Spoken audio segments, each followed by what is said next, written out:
They say that the heart of a merman holds the deep knowledge and ancient wisdom of all the oceans, and that whoever listens can hear the memories of the sea, of other lives, of other souls. Chapter 1. The call of the deep. The salty air was my only solace, a breath of freedom in a town that felt like a cage. It was said that Sequoia was a forgotten refuge, a corner of the world where time had stood still, but for me, it was the silent prison of which my father was the jailer. He, Elias, a relentless predator of the sea, had forged his fortune on the remains of reefs and the agony of sea creatures, an empire of greed built with nets that made no distinction between prey and life. I, Marina, limited myself to observing, sometimes to helping, but my soul always refused to join his feast. Since I was a child, the sea spoke to me. It wasn't an audible voice, but a deep resonance, a murmur of currents and secrets that only I seemed to perceive. It was as if the water knew my true name, one that hadn't been spoken on dry land. On the darkest nights, I escaped to the dock, the waves crashing against the rocks like an ancestral lament, and there, beneath the starry immensity, I felt less alone.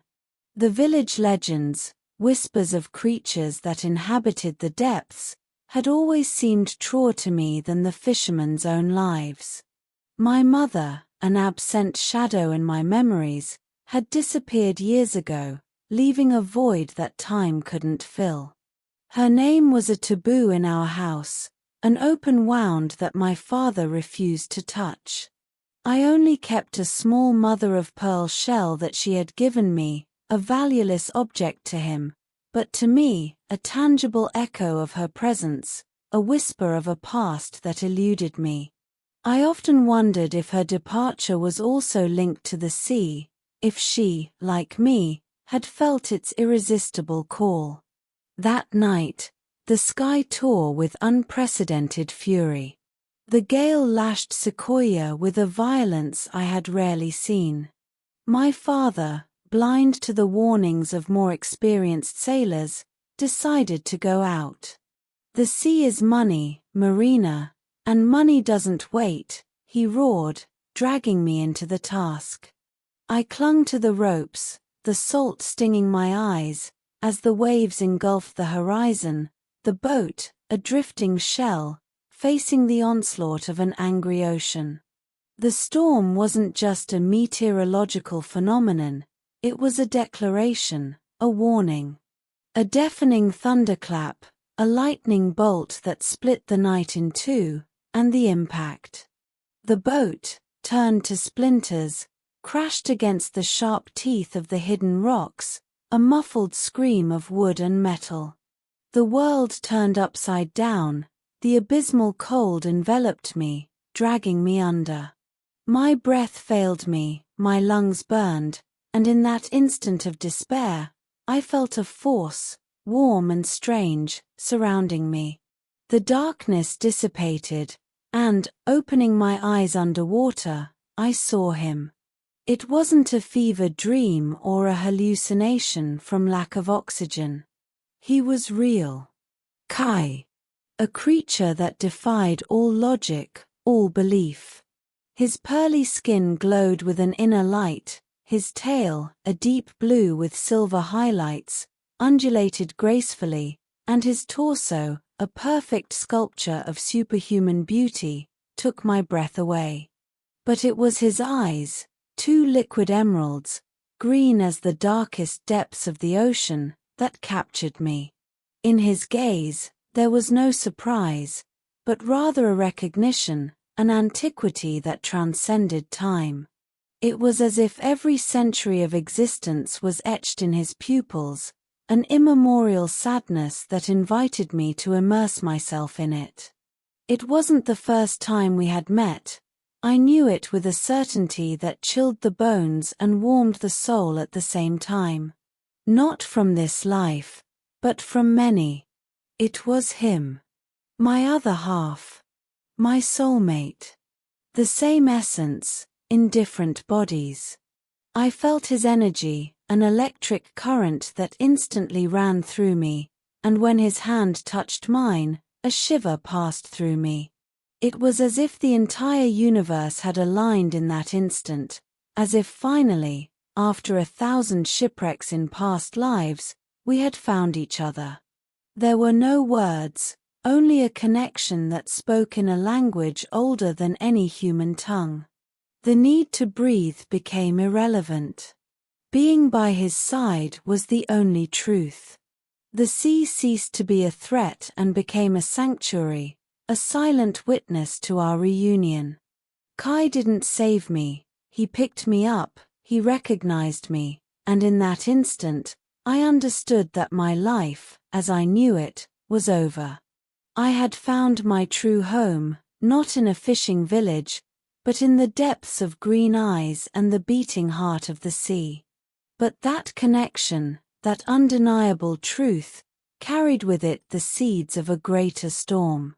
A love like this, born between two worlds, couldn't exist without unleashing the fury of both. I felt it, a dark omen looming over us, a promise of imminent conflict. Marina's father, the ruthless fisherman, a loose thread in this reunion, was the beginning of a chaos that would soon unfold. Fate, at last, had revealed its cards. Chapter 2, Echoes of a silent past the shore greeted me with the gentle lapping of waves, a peaceful contrast to the underwater chaos from which I had emerged. Kai left me on the sand, his gaze, a well of indecipherable emotions, fixed on me before it vanished into the depths. I felt his absence like a chill in my chest, but the certainty of our reunion burned brighter than any ice. My father, against all odds, had survived. His boat, smashed, had been dragged ashore, and he, clinging to a piece of mast, had been found by other fishermen. The news of his survival didn't relieve me. On the contrary, a pang of dread pierced me. I knew my father's obsession, his mind twisted by greed and resentment. If he had seen something, if he had sensed Kai's existence, he wouldn't rest until he found him. A merman. Eternal life. Infinite wealth. Those words, whispered by old harbor legends, would now echo in his mind like a golden promise. His greed knew no bounds, and revenge for the loss of his ship would only fan the flames of his madness. I returned home under the veil of night, my clothes soaked and my body trembling. My father was convalescing, but his eyes already shone with a strange fever. He questioned me, seeking details of the shipwreck, but I could only offer him confused fragments, evading the truth with a panic that tightened my chest. The lie was a shield, a necessity to protect what we had found, a secret that now weighed more than anything else in my life. He, however, was not an easy man to deceive. His predatory instinct told him something was wrong. The following days were a silent agony. My father became obsessed with the idea of a creature he had seen in the depths. He spoke of her with a mixture of terror and fascination, drawing rudimentary maps at the kitchen table, marking the places where he thought he'd seen her. He bought new, stronger nets and steel grappling hooks, whispering macabre plans to capture the monster. Every night, I peered out the window, hoping to see Kai's shadow on the shore, a sign that he was okay, that our world hadn't completely fallen apart. Meanwhile, a dark subplot began to unfold in the port. A fisherman, an old sea dog known for his shady dealings, turned up dead, his body found floating among the boats. The ineffective and corrupt local police attributed it to an accident, but whispers in the taverns spoke of debts and threats. This man, Marco, was known for illegally selling protected species, and his death didn't seem like a mere coincidence. I remembered a conversation I had overheard between him and a stranger weeks earlier, words about lords of the sea and ancient agreements that now resonated with an ominous premonition. My mother's mother-of-pearl shell became my only refuge. I held it in my hands, feeling a strange warmth emanating from it. One night, as I watched it in the moonlight, I heard a faint, almost imperceptible hum, and a fleeting image crossed my mind, a symbol etched into a submerged rock, a design I hadn't seen before, but that felt familiar. Was it a memory? A vision? The shell seemed to come alive, and with it, the echoes of a past that called to me. That same night, I had a vivid dream. I was underwater, surrounded by luminescent corals, and a sweet, feminine voice whispered to me, "You are one of us, Marina. The lineage of guardians awaits you." I woke with a start, my heart pounding. The shell in my hand glowed with a faint light. My mother. Could she be part of that lineage? Had I inherited more than her absence? The revelation that my mother could have been a sea guardian added a new layer of complexity to my existence. I wasn't just an ordinary human who had fallen in love with a merman. My own blood connected me to that world, with a purpose beyond what I could imagine. The shell, now, was a beacon, a guiding thread toward a buried truth, a truth that my father, with his contempt for anything related to the sea that wasn't a resource, had kept hidden. Marcos' murder at the port wasn't an isolated event, it was the tip of the iceberg. Something larger, more sinister, moved through the shadows of Sequoia, connecting human greed with the ancient conflicts of the sea clans. The Sea Lords weren't just a legend, they were a reality, and their disputes were now intertwined with my own life. The secret of the merfolk, Kai's existence, everything was in danger. My father, increasingly erratic, was convinced that the creature was his salvation, his ticket to immortality. Rumors about the merfolk heart spread through the village, fueled by his own thirst for power. I knew I had to act, but how? Caught between my father's obsession and the danger stalking Kai, my only option was to seek answers in the same place where my soul had found its connection, the sea. I needed to find Kai, and with him, unravel the mysteries my mother had left behind. The mother-of-pearl shell was the key, the first step toward a truth that could save everything, or condemn us forever. Chapter 3. The underwater conspiracy. The need to find Kai became a palpable urgency, a tight knot in my stomach. My father's movements grew bolder, his plans to hunt the creature more concrete. He had begun inquiring about old trawlers, abandoned for their destructive capacity, and his gaze, when he looked at me, held a new hardness, as if suspicious of my silence. Every evening, I approached the dock, the mother-of-pearl shell in my hand, waiting for a sign, a current to guide me toward him. One night, as I gazed out into the dark waters, the shell vibrated. It wasn't an illusion, I felt a subtle energy, like a pulsation. I raised it, and on its surface, the lines that had previously seemed random organized themselves, forming a faint map, a trail of luminous dots extending underwater, marking a route. It was a rudimentary map, but I instinctively knew it was leading me to Kai, or something merfolk-related. I didn't hesitate, I dove into the sea. The current dragged me beyond the familiar reef, toward an area of deep-sea trenches that Sequoia's fishermen avoided. It was almost total darkness, but the light from the shell intensified, illuminating the way. Suddenly, an underwater cave revealed itself before me, hidden by a curtain of bioluminescent algae. Stepping inside was like crossing a threshold into another world. Inside, the cave opened onto an underwater city, an architectural marvel of corals and pearly structures that defied the imagination. There were no merfolk in sight, but the city pulsed with a silent life, a majesty that took my breath away. That was when I saw them. A group of merfolk, their tails reflecting the dim light of the coral reefs, gathered around an imposing figure, Orion, Kai's father. His deep, resonant voice carried through the water, thick with anger. I hid among some rock formations, listening with my heart in my mouth.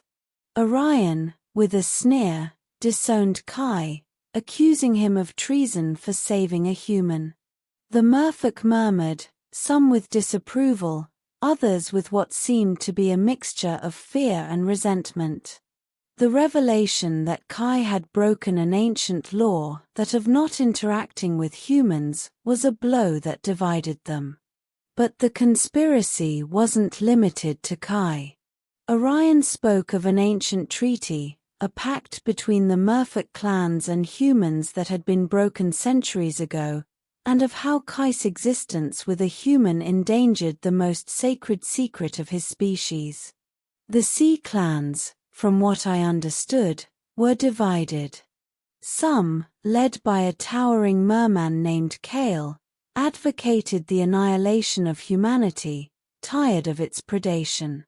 Others, more cautious, like the wise Lyra, insisted on finding balance, on peaceful coexistence.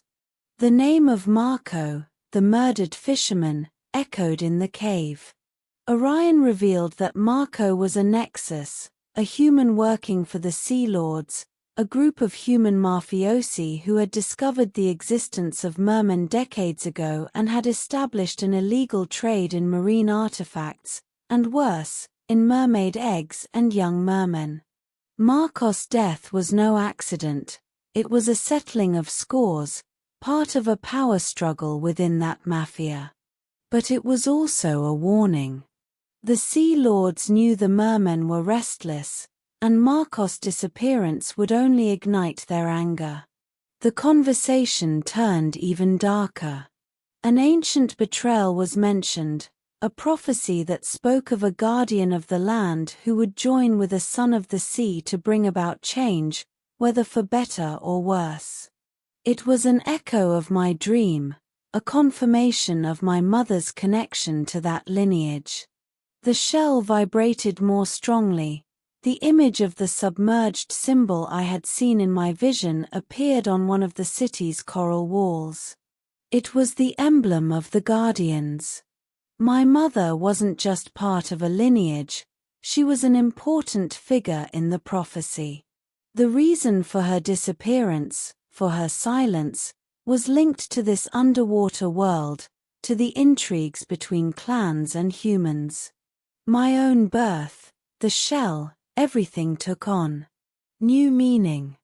It was no accident that I was a mariner, born in a fishing village, to a father who hated the sea and a mother whose lineage protected it. Kai's face appeared in my mind, his look of recognition, the unbreakable bond we shared. He too was trapped, disowned by his own family, hunted by humans. Our union was a spark that threatened to ignite a war between worlds. The conspiracy ran deeper than I had imagined, intertwining human and marine destinies in a web of secrets and danger.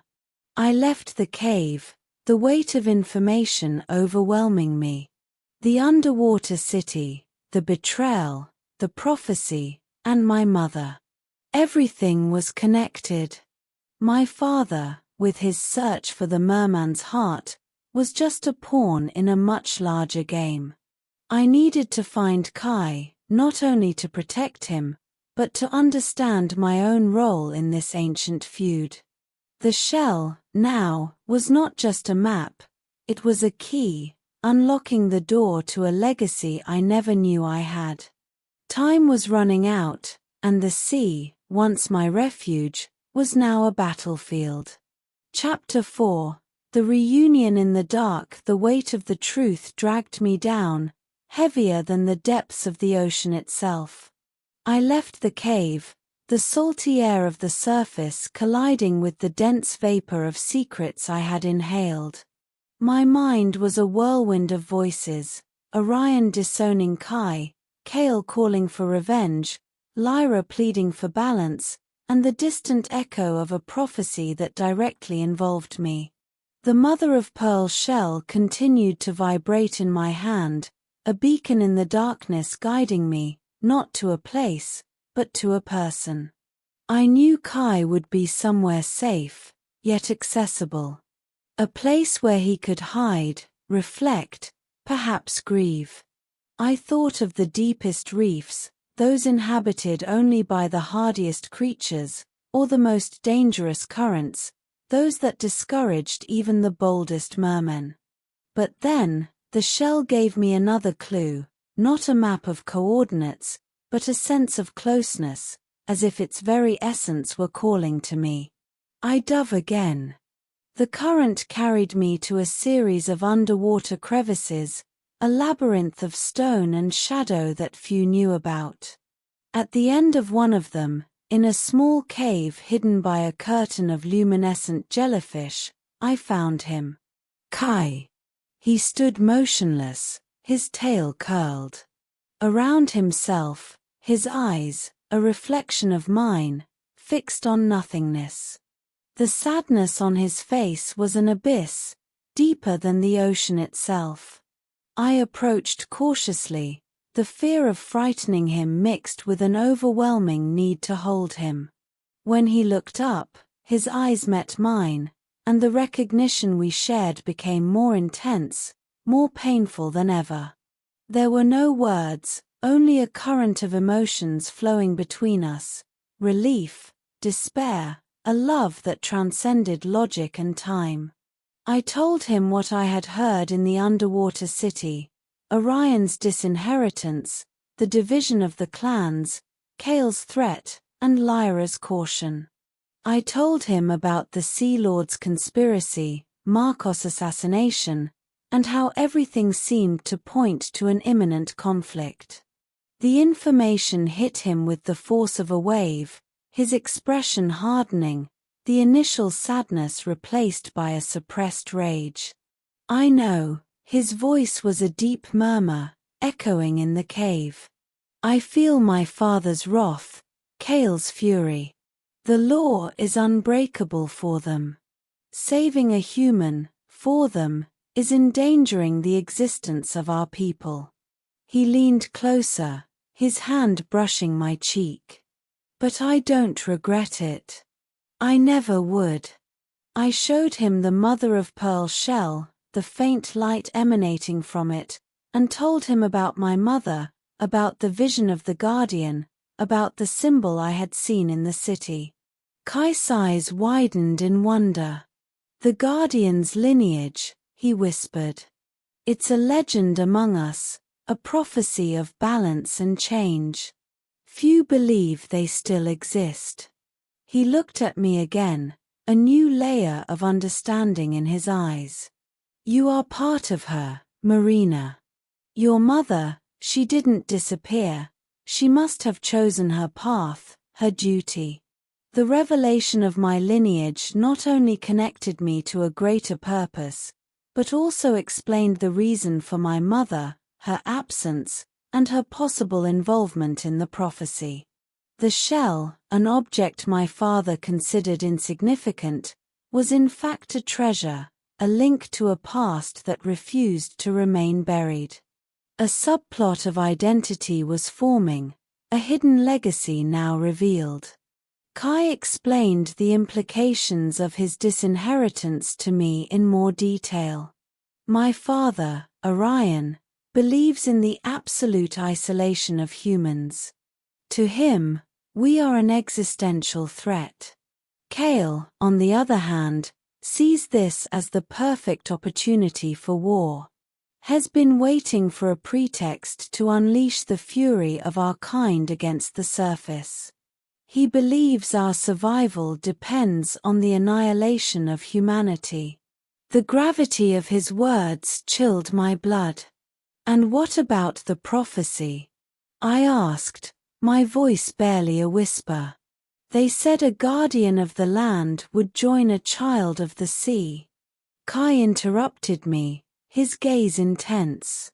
That prophecy is feared and revered in equal measure. It is said that such a union could bring about a new era of coexistence, or the ultimate destruction of both worlds. I am not just a merman, I am the last of a line of leaders, destined to maintain the balance. If the prophecy is true, and you are the guardian. His voice trailed off, but the implication was clear, we were the catalysts. Time stood still in the cave. Outside, my father armed himself, and deep within, the clans divided. Our union wasn't just an act of love, it was a political act, a spark that would ignite an age-old war. Kai's choice was monumental. Protect Marina, whom he considered his soulmate, or save his kingdom from an impending war. But he had already chosen. His gaze told me as much. We are the same soul, he whispered, echoing my own thoughts. We have met again and again. No matter the world, no matter the body. The need to act became overwhelming. We couldn't stay in the cave. The fate of two worlds hung in the balance, and we were at the center of the storm. The subplot of the prophecy and my mother's lineage wasn't mere window dressing, it was the linchpin of our survival. Kai and I, a disinherited merman and an unwitting guardian, were destined to face the forces that would tear us apart, both human and marine. The battle would not only be for our lives, but for the future of both worlds. Chapter 5.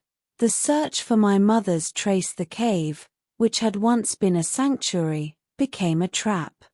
We couldn't remain hidden while the world convulsed around us. The urgency of understanding my lineage, the true meaning of the prophecy, overrode everything else. If my mother was a guardian, her story, her secrets, were the key to our survival and, perhaps, to peace between the worlds. Kai, with the solemnity conferred by his ancient lineage, guided me through intricate underwater passages.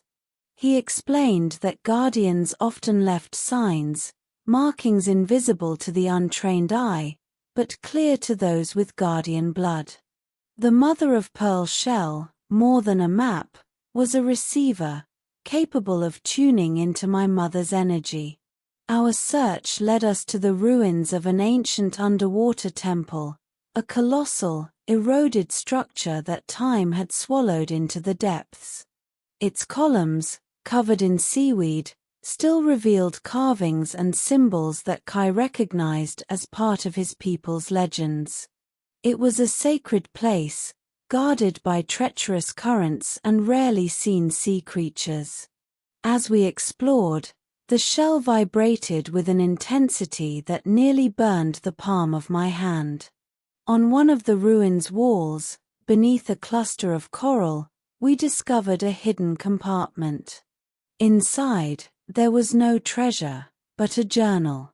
It was no ordinary journal, its pages, made of a material similar to sea parchment, seemed to withstand the passage of time and water. It was my mother's handwriting. My heart leapt. My mother's journal was a window into her hidden life. It detailed her travels, her connection to the sea, her role as guardian, and her despair at the imminent disruption of the balance between humans and merfolk. She wrote about the trials of the keeper, a rite of passage for those of her lineage who sought to understand their true power. She spoke of an object of balance, a relic that, according to prophecy, could restore peace or unleash destruction. But most shocking was what she revealed about my father. My mother had not loved him for his cruelty, but had known him before greed consumed him. Their marriage, according to her writings, had been a desperate attempt on her part to bridge the two worlds, a way to understand the enemy from within. She had tried to mitigate her impact on the marine ecosystem, but the darkness within her had grown. Her disappearance, I realized, was not an abandonment, but a choice forced by the growing threat posed by my father and the Sea Lords. The journal also revealed a subplot that chilled my blood. My mother had discovered that the Sea Lords weren't just gangsters. They were descendants of ancient sailors who had betrayed the merfolk centuries ago, breaking the original treaty. They had allied themselves with a renegade clan of merfolk, a small group that believed in sea supremacy and sought the heart of a merfolk, not for eternal life, but for its ancient knowledge, to wage war against humanity. Marco, the murdered fisherman, was the link between this renegade faction and the humans. His death was an internal purge, not just a settling of scores. My mother's reading of her journal was interrupted by an alert vibration from Kai. Her face tightened. "I sense Kale. Hes coming. Hes discovered the trail my father left. The most warlike faction of merfolk was hunting us. Not only because of Kai's sacrilege in saving me, but also because of my mother's journal, which, if it fell into the wrong hands, could further fuel the fires of war. We had to get out of there. The information in the journal was too valuable to lose, and too dangerous to fall into the hands of Kale or, worse, my father. The journal, now, was a map of treasure and danger, revealing unexpected alliances and deep betrayals.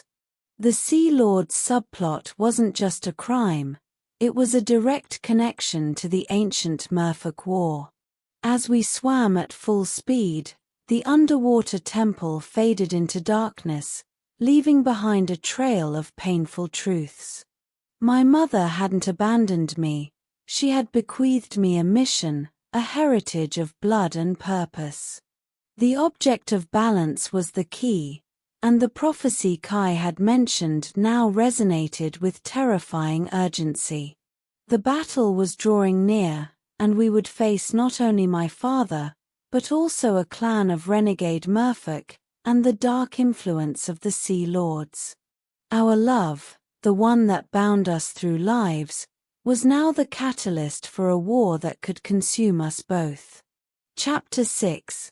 Kale's trap. My mother's journal, now encased in a waterproof bag Kai had given me, weighed heavily in my hand, a burden of truth that threatened to crush me.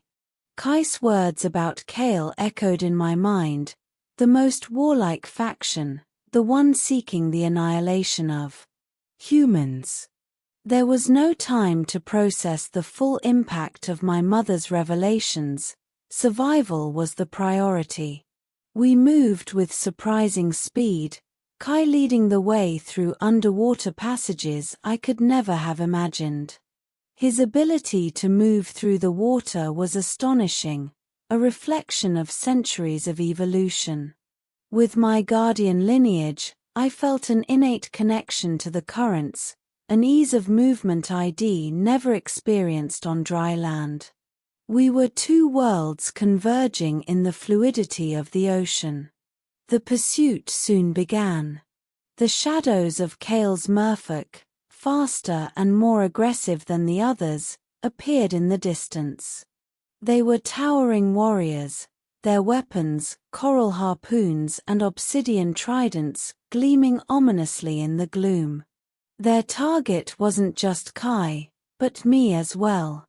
My mother's journal, with its revelations about the balance object and the connection to the Sea Lords, was a weapon in itself. Kai led me to an area of volcanic reefs, a labyrinth of smoking vents and warm currents that confounded tracking.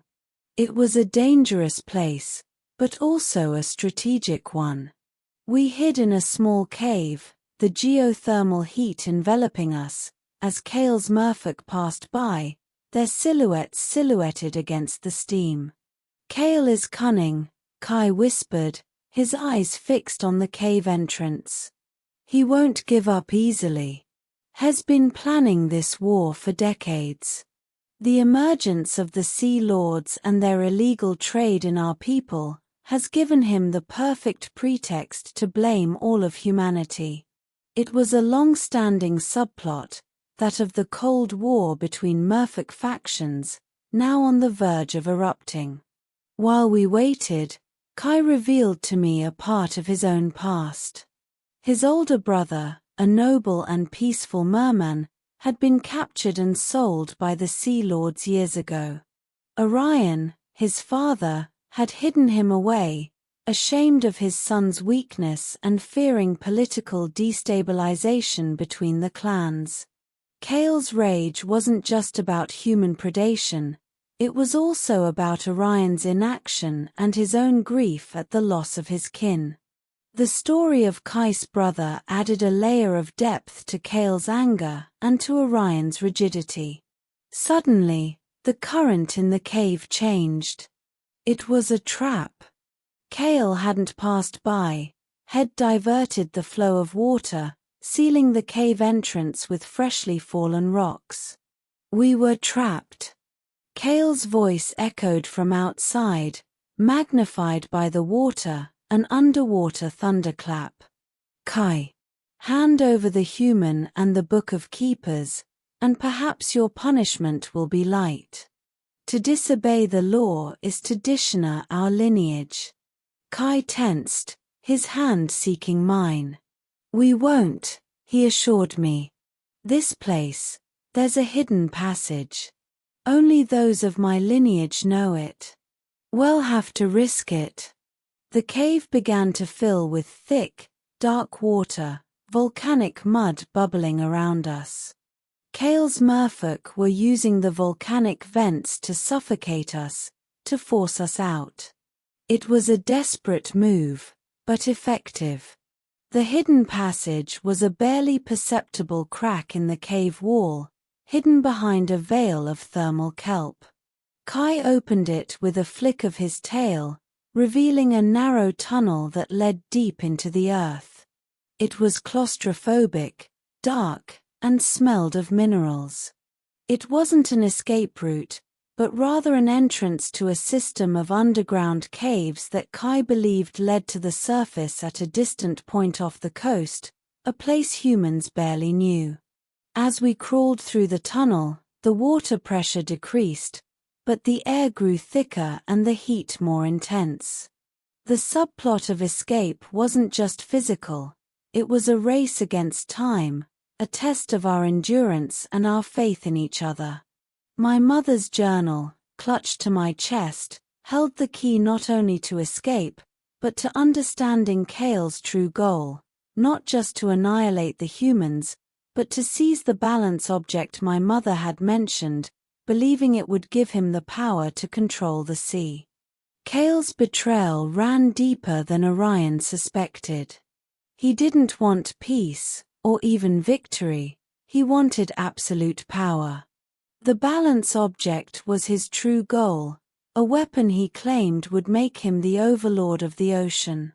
He had used Kai's rescue as a pretext, but his ambition was much older and darker. Suddenly, a dim light appeared at the end of the tunnel.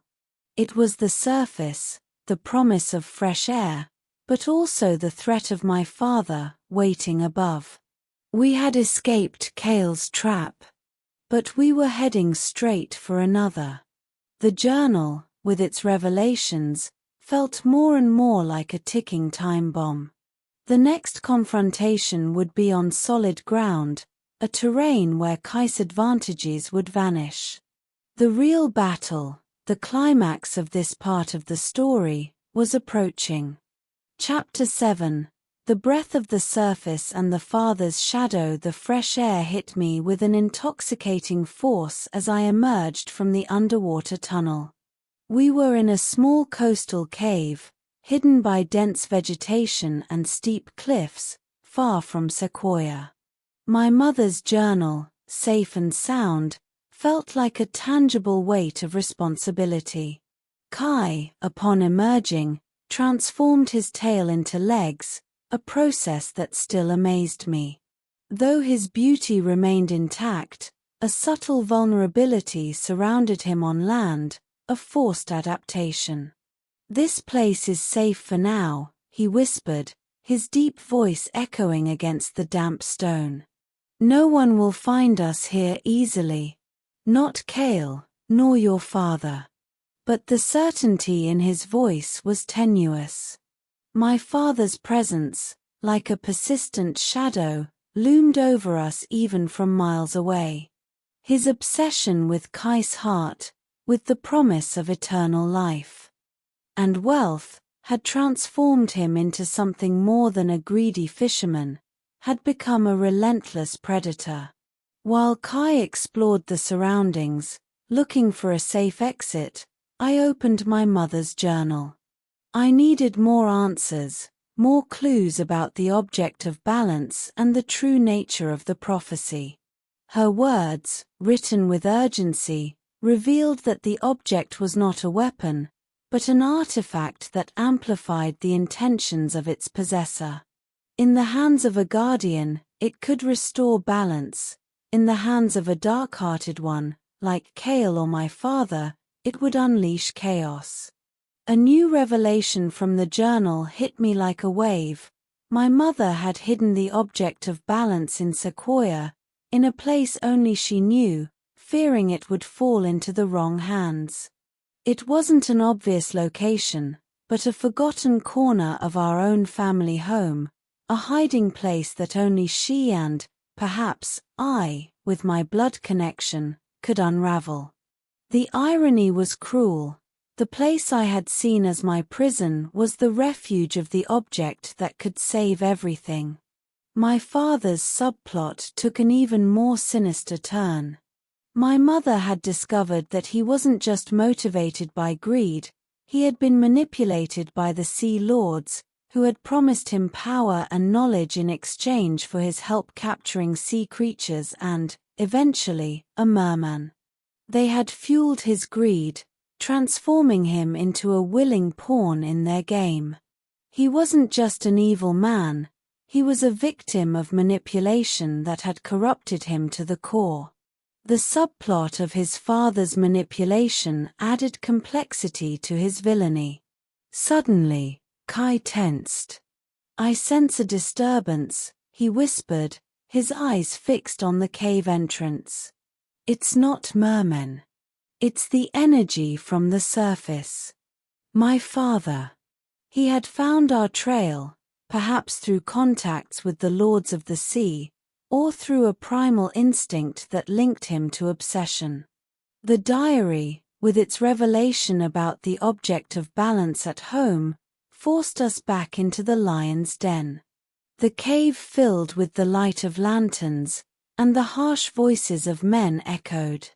My father. He came with a group of fishermen, armed with nets, grappling hooks, and fanatical determination. His face was contorted by obsession, his eyes glowing with a dangerous madness.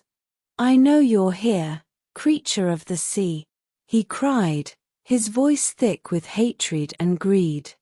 "And I know you have my daughter." Kai stood between me and the cave entrance, his posture protective and defiant. "We have to leave," he told me. "This isn't the place to fight." The tunnel we'd come through was our only way out. We dove back under, leaving the clamor of the men and my father's fury behind. As we swam at full speed, I felt a pang of despair.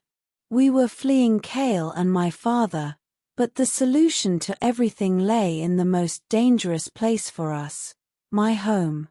We had to return to Redwood, to the house where my father's cruelty had shaped my childhood. It was a calculated risk, but a necessary one. The subplot of the balancing object intertwined with the subplot of my past, forcing me to confront not only external danger but also the ghosts of my own history. The journey back to Redwood was a race against time. Every stroke was a prayer, every breath an act of faith. My mother's diary, the object of balance, the prophecy, my father's manipulation, everything converged on a single point. The reunion with my father was inevitable, and this time, it wouldn't be a simple escape, but a confrontation. Not just for Kai's heart, but for the fate of the sea and, perhaps, humanity itself. The final battle was approaching, and it would be fought in the place where it all began. Chapter 8. The secret of the family home. The journey back to Sequoia was a tense odyssey. Every current, every shadow in the water, seemed to harbor a threat. The thought of returning to the family home, the epicenter of my childhood and my father's cruelty, made my stomach churn. But my mother's journal left no doubt. The object of balance was there. We reached the shore under the cover of night, gliding between the rocks like ghosts. The house, a beacon of darkness in the distance, seemed to watch us. Its familiarity had transformed into something ominous. Kai, beside me, felt the tension. His pearly skin seemed to fade slightly in the darkness of the earth, as if his own marine essence was calling out to him. "We must be quick," Kai whispered, his eyes fixed on the house. "Your father will return soon. His anger will guide him." We slipped in through the back of the house, a window ID always left open on my nights of escape. The interior was silent, heavy with the smell of salt and fish, and the echoes of years of arguments and fear. Every familiar object, every piece of furniture, seemed to observe me with a new perspective, now that I knew the truth about my mother. The diary had indicated a specific location, where the earth meets the sky, but it is made of clay and of the house, my comfort. That phrase, enigmatic at first, now echoed in my mind. My father's house had a small pantry, a damp, dark place where he kept his tools and supplies. And in the corner, an old clay oven, unused for decades, where my mother used to bake bread. There, I thought. My heart pounding in my ears, I headed for the pantry. Kai followed close behind, his senses heightened by the imminent danger. The clay oven was cold to the touch, covered in dust. I began to inspect it, looking for any marks, any clues. The mother-of-pearl shell around my neck began to heat up, vibrating more strongly than ever. He guided me to the base of the kill, to a loose brick that seemed indistinguishable from the others. I withdrew it with difficulty, and behind it, there was no empty space, but a wooden box carved with marine symbols. It was the same symbol I had seen in the underwater temple, the emblem of the Guardians. My hands trembled as I opened it. Inside, wrapped in marine silk, lay the object of balance, a translucent crystal, the size of my palm, that seemed to contain the deep blue of the ocean and the brilliance of the stars. It wasn't a gem, it was something organic, living. As I touched it, I felt a surge of energy, a connection with the sea that intensified in a way I had never imagined. At that moment, the sound of a boat's engine was heard in the distance. My father. He had returned. I knew he wasn't coming alone. Head spread the word, gathered the village's most greedy fishermen, promising them a share of the loot, immortality. The subplot of the father's manipulation was complete. Now he was a destructive force. We have to go, Kai whispered, his voice deep and urgent. He's coming. I feel him. The subplot of my father's manipulation by the Sea Lords was fully revealed in the diary. My mother had discovered that the Sea Lords not only wanted the marine artifacts, but were seeking the heart of a merman, not for eternal life, but for its ancient knowledge. They wanted the secrets of the currents, of the underwater routes, to expand their smuggling empire and establish a new human trafficking route, using the depths as a veil. It was a dark alliance between the human mafia and the greed of my father, who had believed their promises of power. My father was a pawn, but a pawn with claws. As we climbed out the back window, a deep, guttural voice stopped us. Hold on right there, Marina. It was my father, standing on the back doorstep, grappling hook in hand, his face distorted by anger and greed. Behind him, the silhouettes of fishermen, armed with nets and tridents. Fear chilled my blood, but my determination to protect the object and Kai grew stronger. The confrontation was inevitable. We had returned to the lion's den, and now the wolf was home. The balancing object, the mother of pearl shell, my mother's diary, everything was now at stake. The battle would not be just for Kai's heart, but for the fate of the sea and humanity, a struggle to be fought in the place where my life had begun, and where my family's darkest secrets were buried. The next confrontation would not be a flight, but a direct confrontation, a declared war between human greed and the ancient wisdom of the sea. Chapter 9. The chase in the abyssal night. My father's scream echoed in the night, an echo of his unhinged fury. With the balancing object tightly clutched in my hand, and Kai at my side, our escape became a desperate race across the uneven terrain of the coast. Fishermen, emboldened by the promise of riches, pursued us with lanterns that cut through the darkness, their cries a chorus of predation.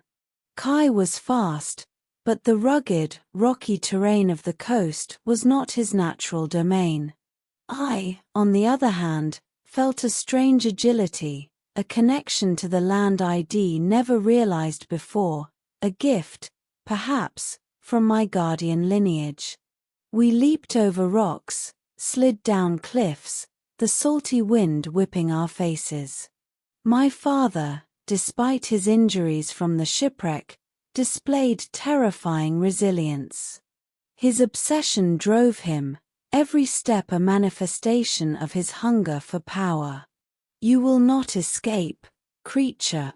And you, Marina, are a traitor, he bellowed, his voice almost torn. The Sea Lords had not only promised him eternal life, they had injected him with an experimental drug, a derivative of bioluminescent algae, which increased his stamina and heightened his senses, but also made him more irrational and violent. This subtle drug subplot revealed a new layer of the Sea Lord's manipulation of my father. We headed toward the dock, the only place from which we could attempt to return to the deep sea, our only sanctuary. The light of the moon, now high in the sky, reflected on the water, creating a silvery path. But the dock was not a place of safety. There were already boats ready to set sail, crewed by armed men. As we ran, Kai suddenly stopped, his eyes fixed on the distance. I feel them, he said in a deep voice. They are Kales. They are rising from the depths. The moon illuminated the emerging silhouettes of the warrior merfolk, their tridents flashing menacingly. Kale had anticipated our escape, or had tracked the energy emanating from the object of balance. We were caught between two fires, human greed and merfolk fury. The subplot of the double pursuit became critical. We couldn't return to sea without confronting Kale, and we couldn't stay on land without being captured by my father. The only option was the boat my father had already prepared, a modified fishing vessel with powerful lights and reinforced nets, clearly designed to hunt large creatures. Ironically, it would be our only means of escape. We ran toward the dock, the clamor of fishermen behind us and the splashing of merfolk approaching from the sea. We jumped onto my father's boat at the last minute, just as the first fishermen arrived at the dock, their cries of frustration drowned out by the roar of the engine Kai miraculously managed to start. His knowledge of human technology, though limited, was sufficient. But we weren't safe. Kale's merfolk surrounded the ship, their faces fierce, their eyes blazing with lethal determination. Kale, towering, rose above the water, his trident pointed toward us. "Hand over the object, human. And you, Kai, return to your clan and accept your destiny." My father, recovering quickly, boarded the ship from the dock, climbing with surprising agility. His gaze fell on the balancing object in my hands. "It's mine," he shouted, lunging. The drug in his system made him irrational, an uncontrollable danger. The deck of the ship became a battlefield. Kai defended himself against my father's attacks while I tried to keep the balancing object out of his reach. All around the ship, Kale's merfolk attempted to board it, their claws slashing at the hull, their harpoons darting toward us. The situation was chaotic, desperate.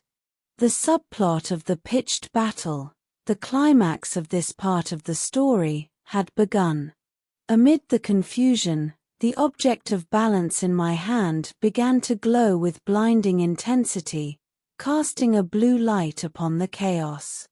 It wasn't just an artifact, it was an extension of my own energy, of my guardian lineage. The prophecy wasn't just a story, it was my destiny. Survival depended on us, on our love, and on our ability to merge the knowledge of two worlds to face the storm we had unleashed. Chapter 10: Fire in the dark waters. My father's ship, now a floating battlefield, reeled under the onslaught from two fronts. The blue light from the balancing object in my hands intensified, casting ghostly shadows across the wet deck and the distorted faces of the attackers. It was as if the sea itself recognized his presence, and mine. My father, fueled by the Sea Lord's drug and their greed, launched himself at Kai with unprecedented ferocity. His movements were swift, almost inhuman. He wielded the grappling hook with brutal skill, not like a fisherman, but like a manhunter. "Your heart belongs to me, creature," he roared, every word a threat. The drug subplot revealed an even deeper control the Sea Lords had over him. They not only manipulated him, but transformed him.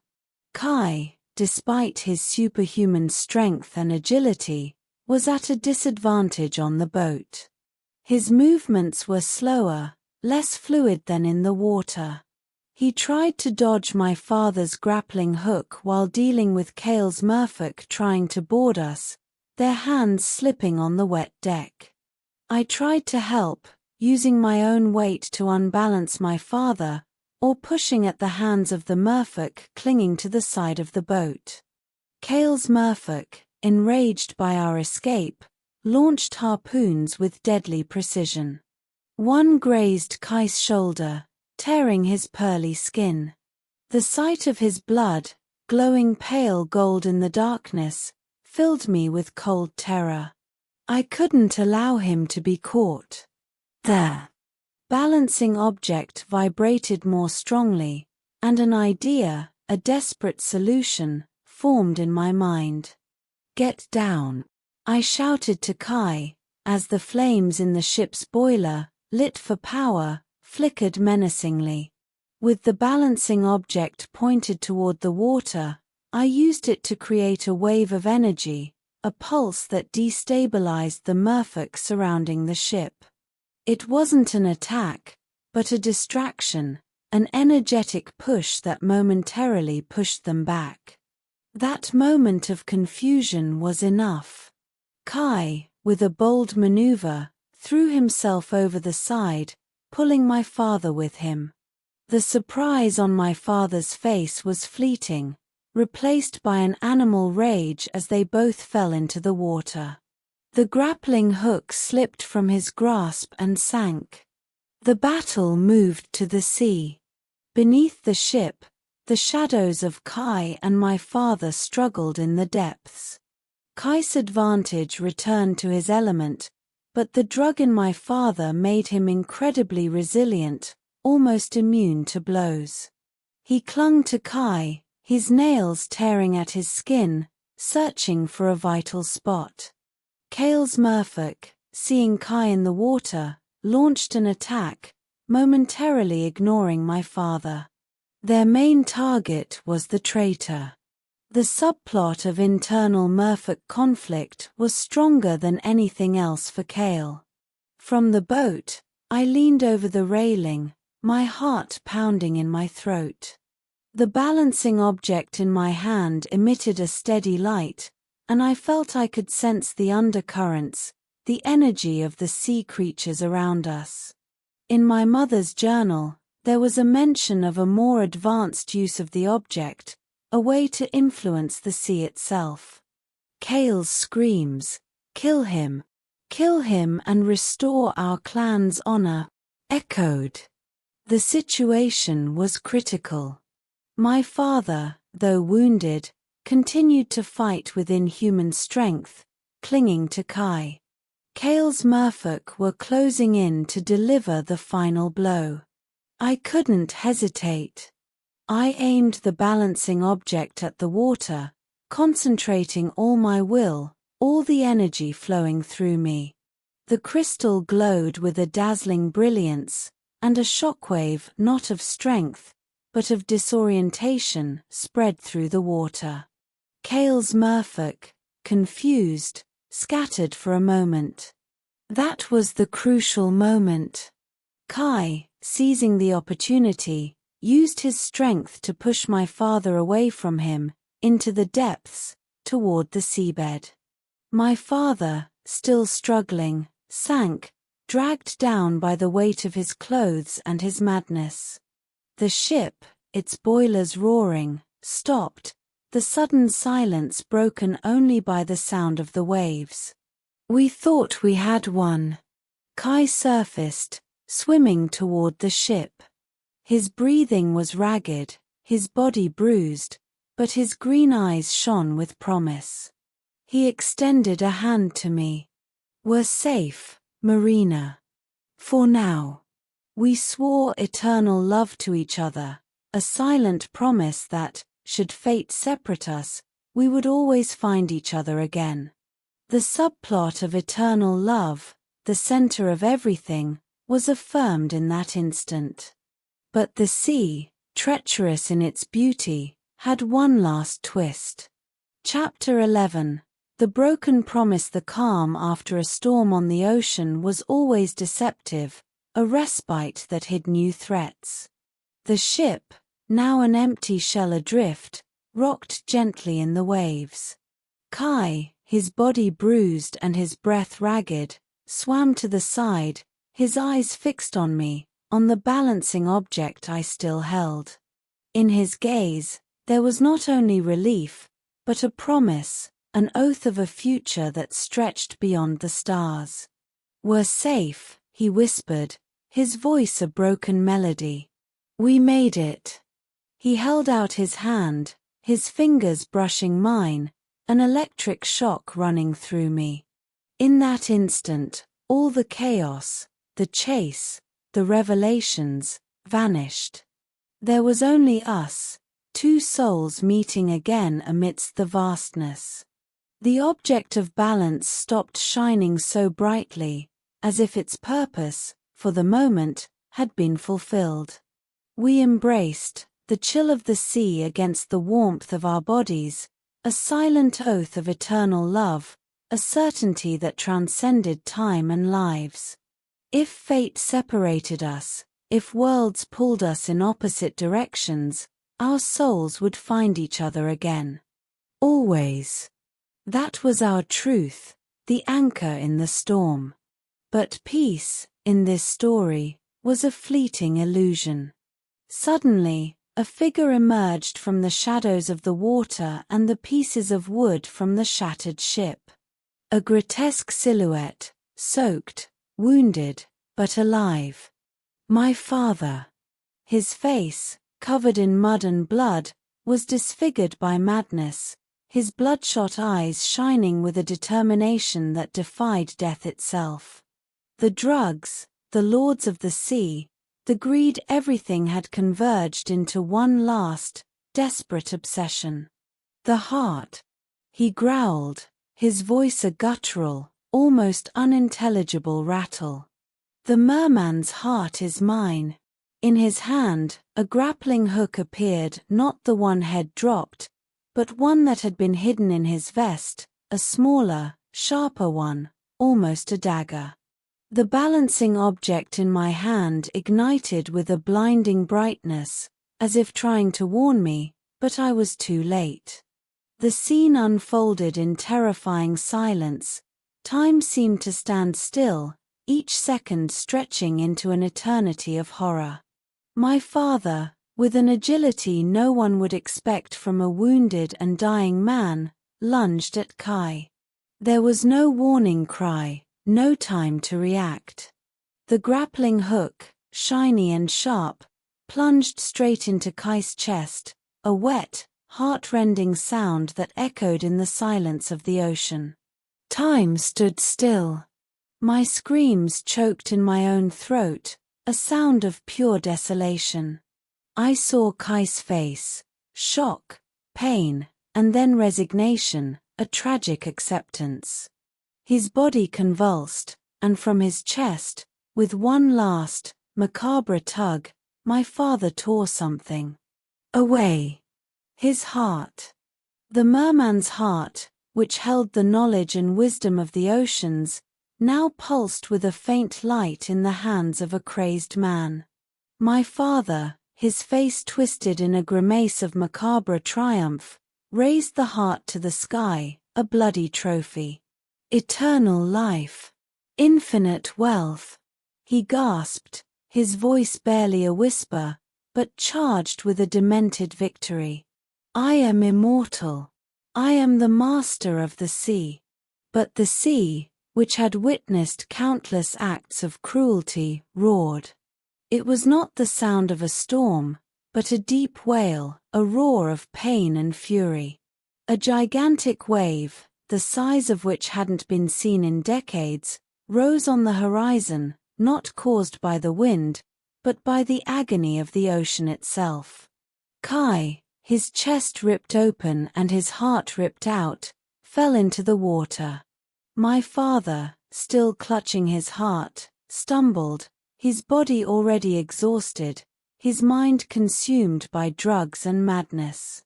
The wave swallowed them both. They fell into the water, sinking into the depths, one dying, the other dead. I was left on the boat, sitting on my knees on the wet deck, the balancing object still in my hand, now inert. Tears mingled with the salt water on my face. The world had gone silent, empty. Kai was gone. So was my father. Everything had faded into darkness. Slowly, as if my body no longer belonged to me, I stood up. I walked to the ship's railing, my eyes fixed on the spot where they had disappeared. The surface of the water was a dark mirror, reflecting the indifferent stars. There was no air. There was no life. There was nothing worthwhile without it. I slowly sank onto my back, arms outstretched, the object of balance still clutched against my chest. The cold of the sea greeted me, and the ship moved away, the surface ever further away, the moonlight fading in the distance. I sank, little by little, deeper. I no longer cared about the air. I no longer cared about life. As I sank, on my back, arms outstretched, eyes open to the vast, dark abyss, I watched as everything grew darker and darker. My thoughts were a prayer, a promise, a whisper to the universe. I'm going with you. Because we are not a body. We are a soul. And this soul of mine is also yours. We will be reborn in another form. And when the sea sings again, we will meet again. Because I am you, and you are me. There is no death for those who have loved in all time. The object of balance, as it touched the bottom, emitted a final glimmer, a light that slowly dissipated into the abyss, taking with it the echoes of a broken promise and the hope of a future that would never be.